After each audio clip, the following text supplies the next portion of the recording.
ಹೆಣ್ಮಕ್ಳು drivers as ಅದೇ ಕೇಳಕ್ಕೆ ಇದು it's such a cool concept. At the same time ಹೆಣ್ಮಕ್ಳನ್ನ ಎಂಪವರ್ ಮಾಡ್ತಾ ಇದ್ದೀರಾ ಅಂತೆಲ್ಲ ಬರುತ್ತೆ. But what is the other side ಜನಗಳು ನೋಡದೇ ಇರೋವಂಥದ್ದು? ಯಾಕೆಂದ್ರೆ ಹೆಣ್ಮಕ್ಳು ಡ್ರೈವರ್ಸ್ ಅಂತ ಬಂದಾಗ ಅಲ್ಲಿರೋ ಹರ್ಡಲ್ಸ್ ಆಕ್ಚುಲಿ ಏನು, ರಿಯಾಲಿಟಿ ಏನಿದೆ? ಈಗ ಕನ್ಸಿಸ್ಟೆನ್ಸಿ, ಎಷ್ಟು ಜನ ಸಡನ್ ಆಗಿ ಬಿಟ್ಟು ಎಸ್, ಈ ಥರದ್ದೆಲ್ಲ ಪ್ರಾಬ್ಲಮ್ಸ್ ಇದೆಯಾ? 100% ಇದೆ.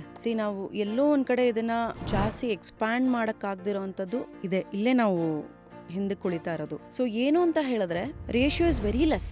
ಮತ್ತೆ ಕೆಲವೊಂದು ಬಾರ್ಡರ್ಸ್ ಇದೆ ಅವರಿಗೆ. ನಾ ಎಜುಕೇಟೆಡ್ ಆಗಿದ್ರೆ ಹೋಗಿದ್ರೆ ಚೆನ್ನಾಗಿರಲ್ಲ, ಎಲ್ಲೋ ಬೋರ್ಡ್ ಓಡಿಸಿದ್ರೆ ಚೆನ್ನಾಗಿರಲ್ಲ ಅನ್ನೋದೊಂದಿದೆ. ಎಸ್. ಸೊ ಅಂದ್ರೆ ಮತ್ತೆ ಇನ್ನೊಂದೇನಂದ್ರೆ ತುಂಬಾ ಓಡಿಸೋರು ಬರ್ತಾರೆ, ಅವ್ರ ಕ್ವಾಲಿಫಿಕೇಶನ್ ತುಂಬಾ ಕಮ್ಮಿ ಇರುತ್ತೆ, ಆಗ ಲೈಸೆನ್ಸ್ ಸಿಗೋದಿಲ್ಲ. ಈ ತರ ಎಲ್ಲ ಚಾಲೆಂಜಸ್ ಇದೆಲ್ಲ ನಾವು 2015 ತುಂಬಾ ವರ್ಕ್ ಮಾಡಿದ್ವಿ ನಾವು. ಸೊ ನಾವು ಡ್ರೈವರ್ಸ್ನ ಹುಡುಕ್ಬೇಕಾದ್ರೆ ಅಬಲಾಶ್ರಮ, ಅಭಯಾಶ್ರಮ ಅಂತ ಆಶ್ರಮಗಳಲ್ಲಿ ಹೋಗಿ ಡ್ರೈವರ್ಸ್ನ ಫಸ್ಟ್ ಪ್ರೆಸೆಂಟೇಷನ್ ಕೊಡ್ತಾ ಇದ್ವಿ ಹೆಣ್ಮಕ್ಳಿಗೆ. ಅಲ್ಲಿ ನೊಂದು ಬಂದ ಹೆಣ್ಮಕ್ಳೆಲ್ಲ ಬಂದಿರೋರು ಆ ಪ್ರೆಸೆಂಟೇಷನ್ಗೆ. ಸೊ ಅಲ್ಲಿ ನಾವು ಎಕ್ಸ್ಪ್ಲೇನ್ ಮಾಡಿದಾಗ ನಾವೇನೋ ಒಂದು ಯೂನಿಕ್ ಆಗಿದೆ, ನಾವು ಕಲಿಬೇಕು ಅಂತ ಹೇಳಿ ಎಲ್ಲರೂ ಬರ್ತಾರೆ.